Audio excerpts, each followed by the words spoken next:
Good afternoon. My name is Deborah Kafoury, and I am the chair of Multnomah County Commission. That's Deborah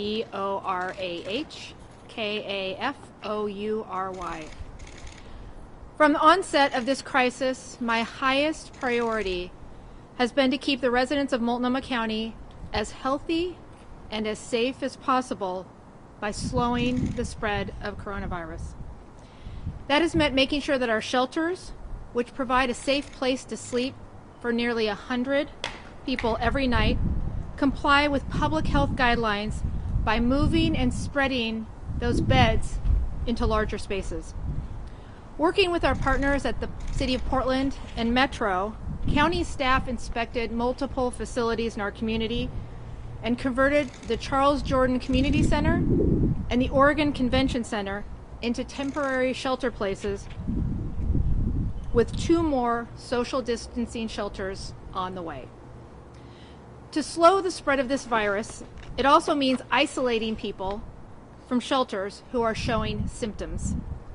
And that's where the hotels come in, because they are perfectly suited for this role. Last week, I issued an order that allows the county to utilize hotels for this purpose. And I haven't had to use that authority because Kelsey and her team behind the Jupiter Hotel looked at what they could offer, and they stepped up with 81 rooms. It becomes clearer by the day that it is going to take each and every one of us doing what we can to slow this virus. But to do it, and to do it right, we're going to need more people to step up. We need qualified medical staff, and we need compassionate people with experience in social services to sign up for volunteer shifts or for temporary paid full-time work. You can sign up at MultCo.us. This crisis can and will be weathered only if people ask themselves what they can do to help. For most people, that means staying inside just as much as possible. But for others who are able, the answer might be signing up to be part of the essential work that will help everyone in our community maintain social distancing. The work ahead of us is long, but it has already started. And I'm asking those of you who can to help us keep it going. We can't do this work alone. Throughout my life, I've seen incredible things happen when people come together for a single purpose. This is one of those moments when together we can meet an extraordinary situation with an even more extraordinary response. The health and safety of our vulnerable neighbors and of our entire community depends on it. Thank you.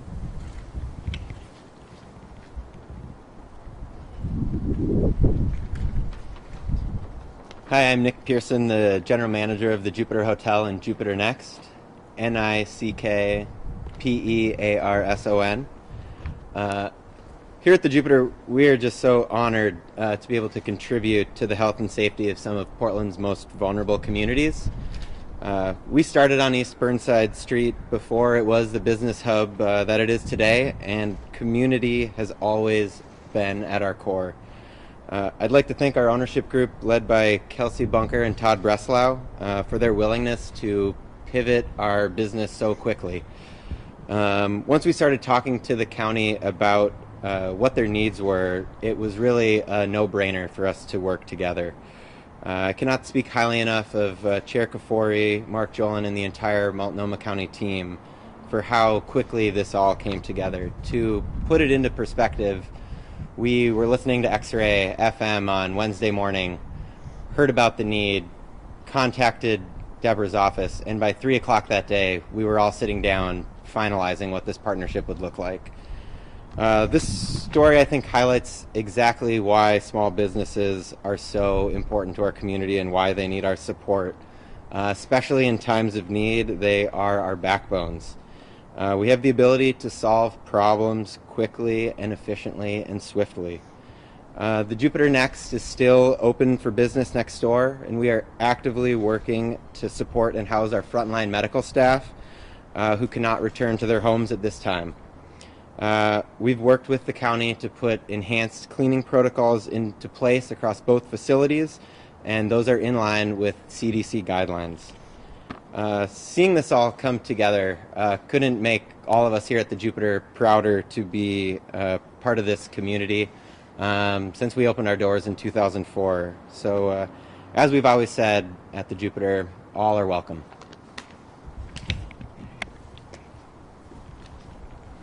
And I have with me Mark Jolin from the Joint Office and Dr. Paul Lewis from Multnomah County Health Department. So if people have questions, we're happy to take them.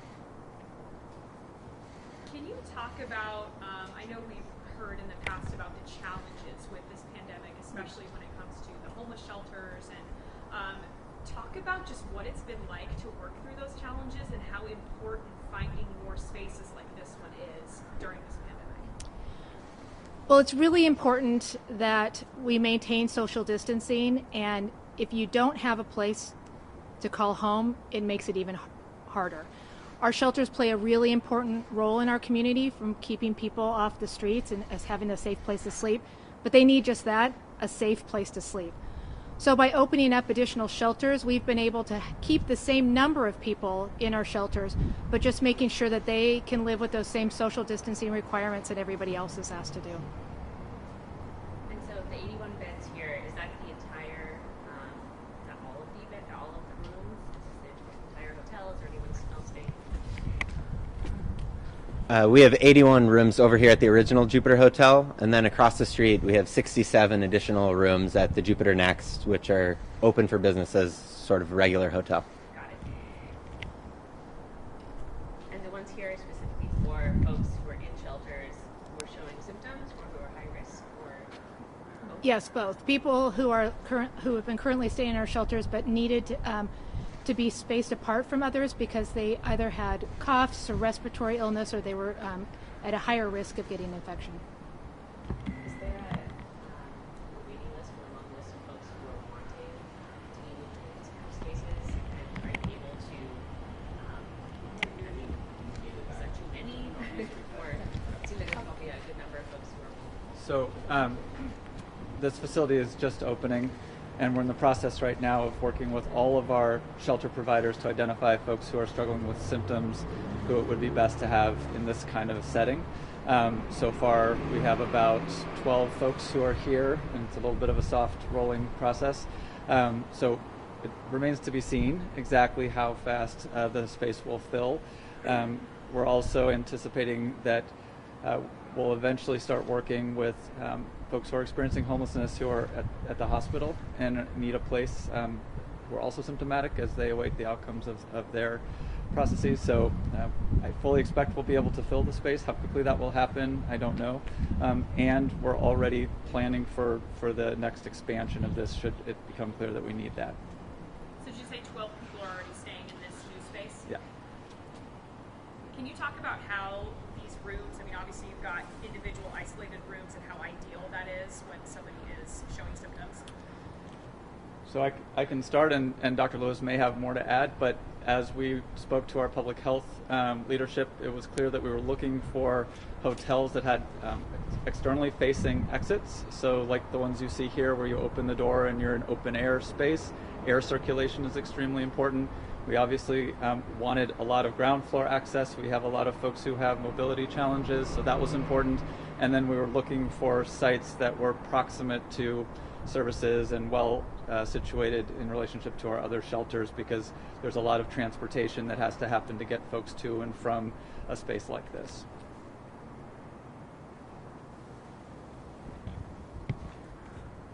Can someone speak to some of the other spaces that have already been utilized to bring people in? I know the convention center was a big one.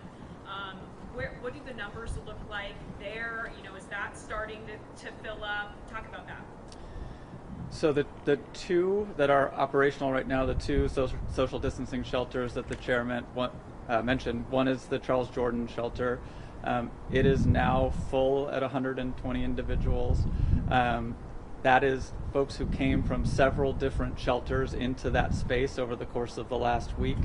And today at the Oregon Convention Center shelter, which is also right now 120 beds, the last 20 people are moving in from one of our couple shelters. So as of today, both of those programs will be fully occupied, and we're working, as the chair said, towards providing additional social distancing shelters and continuing to accommodate. We have about 1,000 people, give or take, in congregate shelter on any given night, usually, and so we've been aiming to create enough space in all of those shelters. So it's several hundred beds that we have to relocate into these new environments.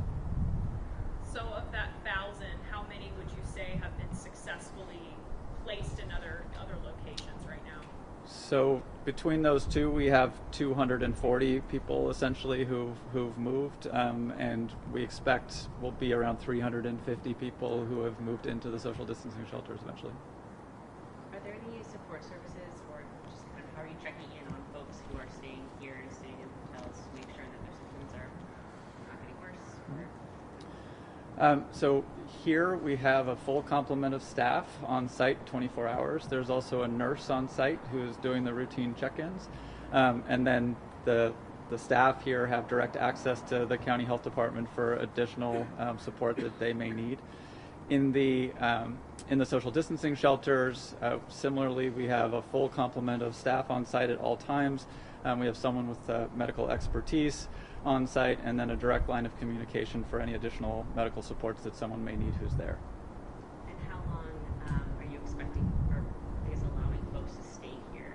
I know everything's kind of uncertain right now, but once folks start feeling better, is that, are you hoping to transition people out, transition people in? Yeah.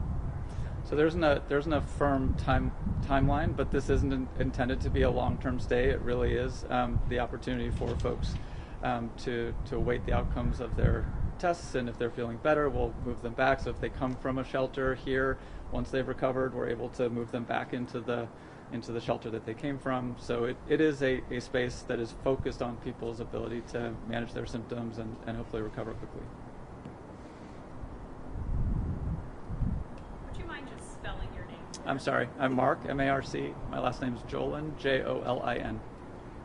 I know you guys have been focusing a lot on social distancing in shelters right now. I've also talked to some service providers that provide food and are really concerned about social distancing just in the lines or outside. Is that something you're thinking about solving at all right now?